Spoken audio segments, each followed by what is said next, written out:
la comparaison de religions nous aide en nous donnant une certaine compréhension.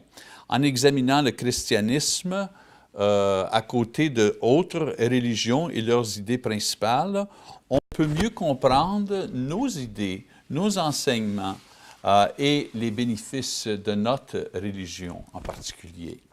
Et troisièmement, ça nous donne une certaine appréciation. Vous savez, souvent, on n'apprécie pas la valeur de ce qu'on a jusqu'à temps qu'on le compare à quelque chose d'autre qui est pareil. La valeur du christianisme devient beaucoup plus évidente quand on compare notre religion et nos enseignements aux enseignements de d'autres chefs religieux. Eh bien, à la fin de cette étude, j'espère que vous allez être plus confiants dans votre christianisme et aussi vous allez comprendre la religion chrétienne et aussi apprécier ce que vous avez dans cette religion, surtout quand on compare notre foi à la foi d'autres religions qui existent ici dans le monde. Eh bien, quand on parle de religion dans le monde, beaucoup de gens pensent qu'il y a peut-être des centaines, même des milliers de différents groupes et croyances. Mais en effet, il y a vraiment à peu près seulement qu'une douzaine de religions organisées si on inclut ce qu'on appelle les religions primitives. Eh bien, le dictionnaire, si on regarde le dictionnaire définit la religion comme comment l'homme exprime le fait qu'il reconnaît l'existence de la divinité. C'est la définition du dictionnaire au sujet de la religion. Les écrivains de la Bible se servaient du mot « religion » quand ils décrivaient les cérémonies que les Juifs faisaient quand ils exprimaient leur foi. En Actes chapitre 26, verset 5, on voit que la Bible donne cette interprétation de la religion. C'était surtout ce que les Juifs faisaient. Mais quand on parle des religions du monde, on fait référence à différentes manières que l'homme, l'humanité a développées pour exprimer sa reconnaissance qu'il y a quelque chose autre de lui-même, qu'il y a quelque chose peut-être plus haut que lui-même ici sur la terre. On croit, nous, que le christianisme n'est pas une religion qui est faite par l'humanité, pas une religion qui a été inventée par l'homme, mais c'est une religion qui nous a été donnée par Dieu même. Mais pour le but de cette classe, nous allons classifier le christianisme à côté des autres religions dans le monde pour nous donner une meilleure chance de faire une comparaison entre les religions qui existent dans le moment et historiquement. Il y a beaucoup de philosophies, beaucoup de mouvements qui arrivent et qui disparaissent à travers toute l'histoire, qui ont un certain impact sur la société, mais qui ne sont pas nécessairement des religions. Par exemple, le mouvement de la Nouvelle Âge. C'est quelque chose qui a évolué, qui a développé, apparu dans les années 80-90 de notre siècle, ou du dernier siècle, pas de notre siècle, mais du dernier siècle. Et le mouvement de la Nouvelle Âge, principalement une combinaison d'idées de religions qui existaient déjà et de différentes philosophies, mais ce n'était pas vraiment une religion. Le communisme, par exemple, n'est pas une religion, surtout un mouvement politique et idéologique, mais pas une religion. Mais c'est quelque chose qui a eu un impact sur l'humanité. Le naturalisme, encore une idée qui a évolué de différentes philosophies, une idée qui essaie d'expliquer le monde sans référence à Dieu. Encore, le naturalisme comme philosophie a eu un grand impact sur le monde, mais ce n'est pas une religion. Ceux-ci que j'ai mentionnés et d'autres ont eu beaucoup d'influence dans notre société, mais on ne les considère pas comme des religions organisées et ils ne sont pas sujets de notre étude ici aujourd'hui. Si quelque chose va être considéré comme une religion, il faut qu'il y ait certains traits. Par exemple, il faut qu'il y ait une histoire d'origine. Toute religion peuvent tracer leurs origines à une place ou une personne. Les religions organisées ont un concept de la divinité. Un trait particulier de toute religion, c'est qu'ils avouent qu'il y a une existence d'un Dieu ou d'une force ou un être supérieur. C'est un trait normal de religion organisée. Un autre trait, un concept de l'humanité. La question clé de toute religion, c'est d'où vient l'homme? Toute religion essaie de répondre à cette question. D'où vient l'homme? Et chaque religion a une explication et une réponse à cette question principale. Un quatrième trait, le salut.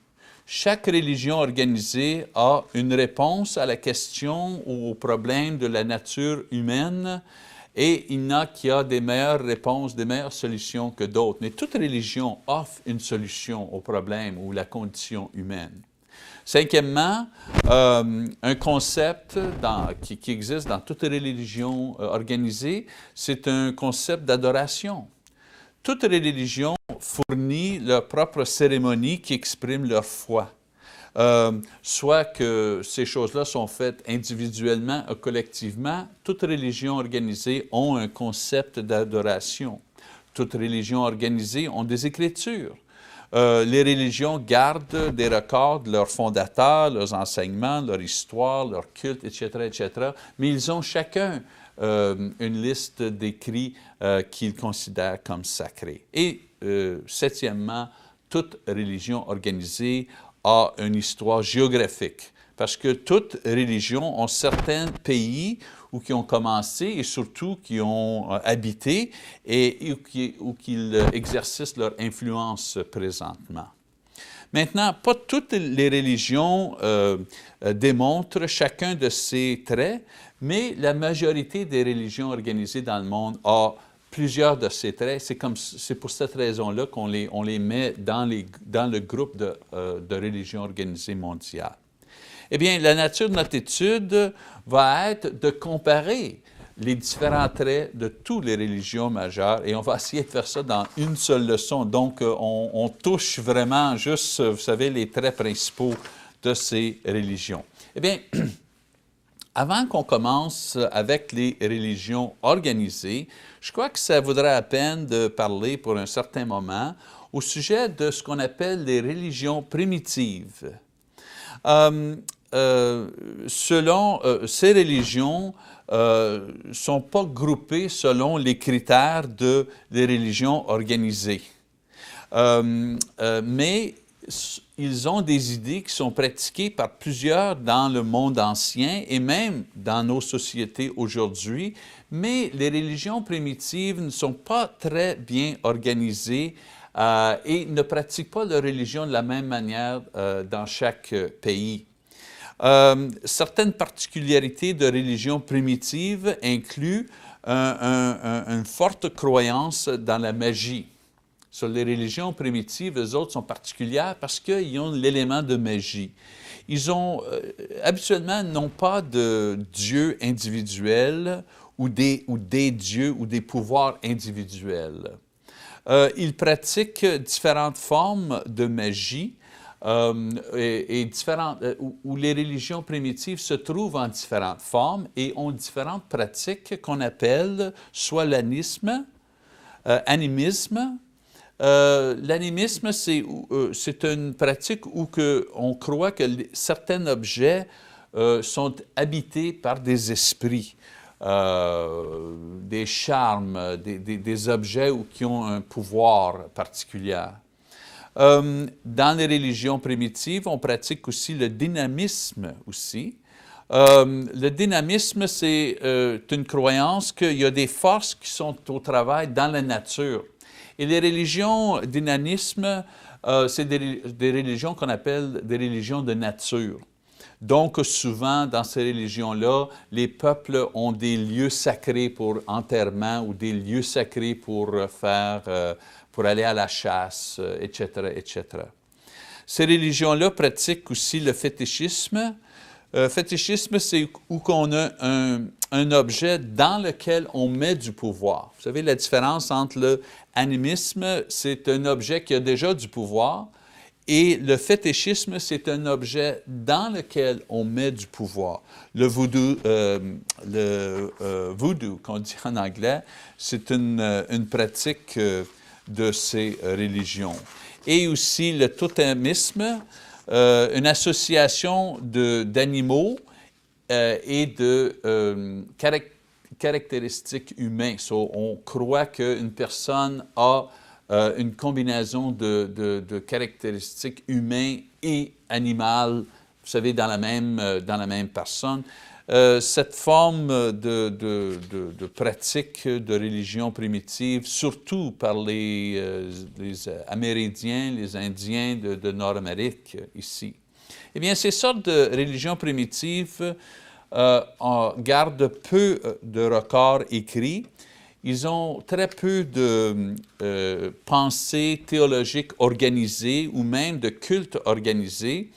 Leur religion et leurs pratiques sont concentrées surtout sur la nature et la relation entre l'homme et l'environnement.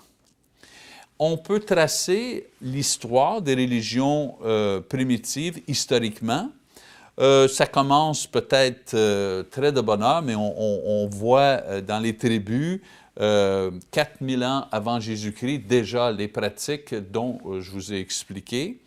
De là, on a aussi les Égyptiens, leur religion de nature et leur culte mystérieux dans les années 3200 environ.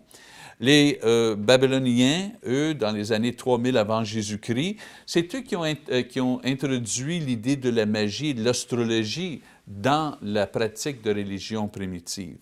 Après ça, on a les Grecs qui ont commencé comme une religion primitive, mais qui a évolué à travers une étape mythologique où il y avait beaucoup de dieux, et aussi une étape philosophique où on a aujourd'hui les écrits philosophiques de les Grecs, et ils ont fini en mélangeant leur culture ou surtout leur religion avec la religion romaine. La religion romaine de Rome avait aussi une certaine mythologie, et les Romains, eux, ont tout simplement pris les dieux grecs et leur ont donné des noms romains. So, on avait le dieu grec Zeus qui a eu un nouveau nom dans la religion romaine, Jupiter. Les Romains, eux, ont mélangé la mythologie grecque avec leur propre religion primitive. Et éventuellement, on sait que, historiquement, la religion romaine a été éclipsée, a été dépassée par le christianisme. Mais, vous savez, on peut quand même voir certaines traces de l'ancienne religion primitive dans la forme de christianisme qu'on appelle catholicisme, parce que dans le catholicisme, on voit encore les saints, les images, les chandelles, les pratiques mystiques. Toutes ces choses-là ont une certaine trace dans les religions primitives anciennes. Maintenant, écoutez, j'ai mentionné les religions primitives parce qu'on les pratique quand même aujourd'hui, même s'ils ne sont pas considérés comme des religions majeures, organisées, on pratique quand même les religions primitives dans certains pays, comme j'ai dit, le vaudou en Haïti, les Indiens en Nord-Amérique. Il y a beaucoup d'idées de religions primitives qui quand même commence à recirculer dans notre société aujourd'hui. Comme j'ai mentionné, le mouvement de la Nouvelle Âge, où qu'on met l'emphase sur l'environnement. En Chine, le groupe de Falun Gong qui essaie de réchapper le pouvoir spirituel à travers des exercices et différentes manières physiques. Tout ça, toutes ces idées-là, on croit modernes, mais ils ont tous leur origine dans les religions primitives dont je vous ai donné une courte explication. Maintenant, les religions primitives ne font pas, comme je vous ai dit, partie des religions majeures que nous allons discuter. Et les religions majeures qu'on va étudier là maintenant sont les religions qui sont pratiquées par la majorité des gens dans le monde. Maintenant, comme j'ai mentionné, si on ne compte pas les religions primitives, on peut dire qu'il y a 11 religions majeures dans le monde qui sont pratiquées aujourd'hui. Habituellement, on les liste en ordre géographique, basé sur le pays dont ils ont commencé. Et nous, pour notre étude, nous allons faire notre révision et notre sommaire de chaque religion, en commençant avec ceux qui sont le moins familiers pour nous ici dans l'Ouest. On commence avec la religion qu'on appelle le taoïsme, qui vient de la Chine, qui a été fondée par Lao Tzu, 604 à 517 avant Jésus-Christ. Les idées majeures de cette religion sont que l'homme est au plus haut niveau. Pour connaître et expérimenter avec Dieu, une personne doit regarder à l'intérieur de lui-même et la nature et trouver un certain balance dans la vie. C'est le but d'ailleurs de cette religion. Le yin et le yang, trouver le balance dans la vie. Les taoïstes, eux autres, rejettent toute forme d'institution humaine. Ils ne voient pas ces choses-là comme quelque chose qui peut produire le bonheur et le balance. Ils croient que les institutions humaines, c'est des choses qui débalancent la vie. Je ne sais pas si vous avez jamais essayé d'appeler Hydro-Québec, peut-être vous serez d'accord pour avoir la ligne d'information. Je fais juste une farce. Mais là, écoutez, ça c'est le taoïsme. On cherche le balance. Une autre religion de l'Orient, ce qu'on dit en anglais confucianisme, qui vient de la Chine aussi, qui ont été fondés par Kong-Fu-Tse, c'était son nom, on appelle Confucius, 551 à 478 avant Jésus-Christ. Les idées majeures de cette religion, eh bien pour eux, il n'y avait pas de ciel ni d'enfer. La concentration était sur la relation entre les gens dans une société bien balancée, et d'avoir une bonne relation entre les gens dans une société en cultivant des bonnes vertus, une vie vertueuse. La pratique de cette religion était la cultivation de les vertus, la sagesse, les bonnes morales, la politesse, et tout ça basé sur l'enseignement de Confucius. Un autre, ça explique aussi beaucoup pourquoi il y a tellement, dans la société chinoise, pour tellement longtemps, il y a eu tellement une concentration sur l'organisation et une société très bien organisée. Eh bien, beaucoup de ces idées-là se retrouvent dans cette religion. Une autre religion qui vient encore de l'Orient, le Shinto, qui vient du Japon. Il n'y a pas de fondateur pour le Shinto. Le Shinto, c'est une religion qui a évolué d'une religion nature. N'oubliez pas, là, quand je vous ai dit, vous savez, les religions primitives, c'était surtout des religions de nature, ou que, vous savez, la relation entre l'homme et sa nature, l'environnement, eh bien, le Shinto vient de cette forme de religion. Et ils ont ajouté des concepts du taoïsme, du confucianisme et aussi du bouddhisme que nous allons étudier dans un moment. Les idées majeures du Shinto, c'était une religion mystique, nature, qui a évolué jusqu'à un point qu'on avait la vénération de l'île du Japon lui-même comme le centre de la création, et les chefs de l'île, surtout les chefs politiques, ont été considérés comme des descendants des dieux. Le but de la religion, à un certain moment, c'était de promouvoir la suprématie du Japon, parce qu'on considérait l'île du Japon était une terre sacrée, le centre de l'univers. C'est pour cette raison-là que pendant la Deuxième Guerre mondiale, on avait tellement un zèle militaire, parce que les Japonais, eux, ne croyaient pas d'être capables de perdre la guerre, parce qu'ils se croyaient vraiment un peuple de Dieu avec une mission sacrée pour leur pays. On a des temples aujourd'hui, c'est plus le cas maintenant aujourd'hui. Aujourd'hui, on a des temples Shinto au Japon, mais ces temples sont dévoués surtout à l'adoration et la vénération de leurs ancêtres, les familles. Le bouddhisme, qui vient des Indes et de la Chine et qui est répandu partout dans le monde, fondateur Siddhartha Gautama, 563-480 avant Jésus-Christ. Lui, il a vécu pendant cette période de temps. On l'appelait le Bouddha.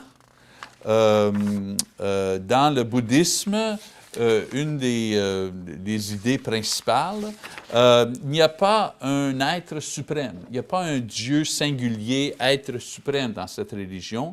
La vie est un mélange d'esprit, de Dieu, d'êtres qui sont tous dans le processus continuel de devenir une seule unité, si on veut. L'état de nirvana, on arrive à l'état de nirvana quand une personne cesse de désirer une vie consciente, indépendante et est absorbée complètement dans l'unité, dans l'état ultime qu'on dit. Les bouddhistes aiment à dire comme une goutte d'eau qui est absorbée dans l'océan, la goutte d'eau cesse d'être et devient une partie de l'océan. Eh bien, c'est le but du bouddhisme, de cesser d'être et devenir une partie de l'état ultime. Et on arrive à cet état-là à travers la méditation, le yoga, on se nie nous-mêmes, l'étude, etc., nous amène au point de nirvana. Eh bien, il y a d'autres religions, 3 autres religions qui viennent des Indes, cette fois-ci. Le hindouisme. Hindouisme, c'est la religion la plus vieille organisée au monde, qu'on pratique même aujourd'hui, plus que 2000 ans avant Jésus-Christ. Encore, dans l'hindouisme, il n'y a pas de fondateur.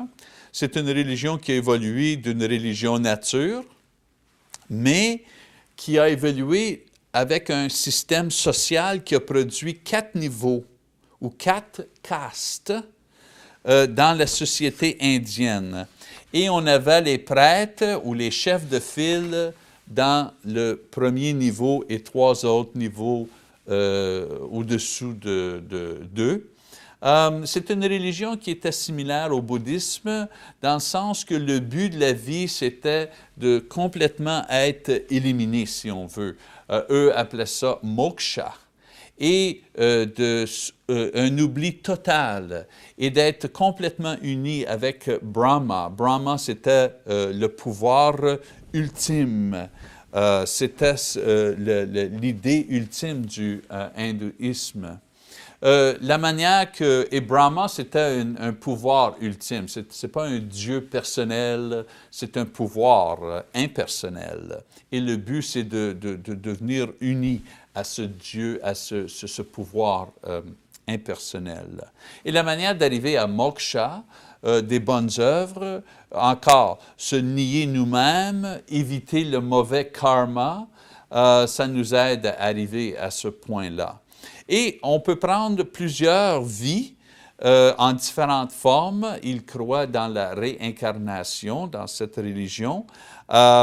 Et donc, vous savez, avec chaque vie, on perfectionne chaque vie jusqu'à temps qu'on arrive au point de moksha. Une autre religion qui vient des Indes, le jainisme. Le fondateur Nataputta Vardhahama, 599 à 527 avant Jésus-Christ, c'est le temps qu'il a vécu. Encore, les idées majeures de cette religion, ça ressemble quand même au hindouisme, au bouddhisme, dans le fait que le but principal, moksha, nirvana, le même but. Mais il y avait 2 différences importantes. Premièrement, la seule manière d'arriver à moksha, c'était la discipline personnelle. On ne pouvait pas y arriver avec une connaissance particulière, on ne pouvait pas y arriver avec des bonnes œuvres. C'était une discipline personnelle, se nier complètement, c'était la manière d'arriver à ce point-là. Mais une fois qu'on arrive, c'est la deuxième différence, une fois qu'on arrivait à moksha, dans la religion jainisme, l'individuel devenait une partie de l'unité, était unifié là, mais ne perdait pas sa conscience, ne perdait pas son individualité. L'individu était quand même conscient de lui-même. Et c'était ça la grande différence entre le bouddhisme, l'hindouisme et le jainisme.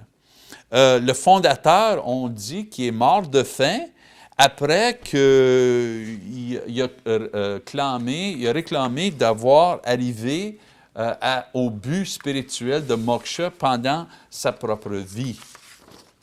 Une autre religion qui vient de ce secteur géographique, le sikhisme, qui vient du Pakistan, le fondateur Nanak, vécu 1469 à 1558, maintenant après Jésus-Christ, des idées particulières de cette religion.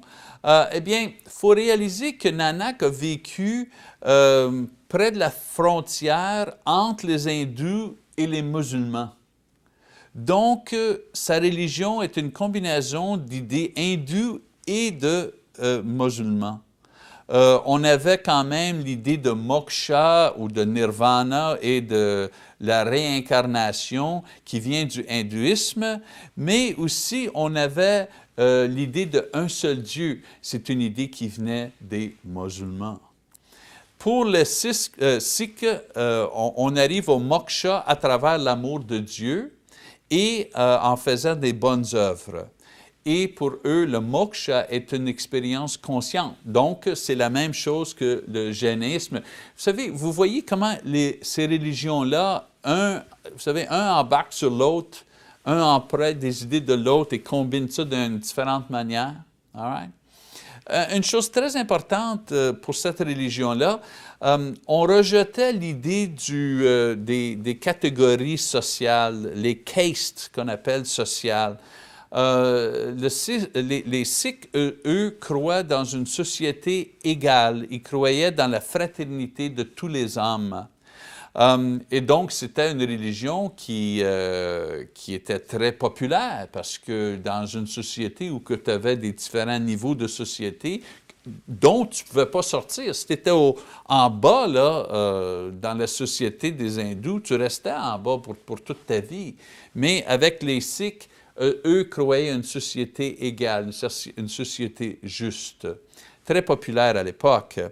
Leur chef était une succession de gourous, et le dernier gourou dans la succession, qui s'appelait Govind Singh, a demandé à tous les adeptes d'ajouter le nom Singh, qui veut dire lion, à leur nom, et de porter sur leur personne les 5 K. Les 5 K, Kesh, les cheveux longs, Kanja, le peigne, Kach, les pantalons courts, Kara, le bracelet en acier, et le kirpan, qui était l'épée ou le couteau. Et on voit quand même aujourd'hui, les Sikhs, il y en a beaucoup au Canada, hein, évidemment, qui portent la même chose, les 5 K. Vous allez voir le turban qui a les cheveux longs en dessous, ils portent des shorts souvent, le kara, le bracelet et la petite épée.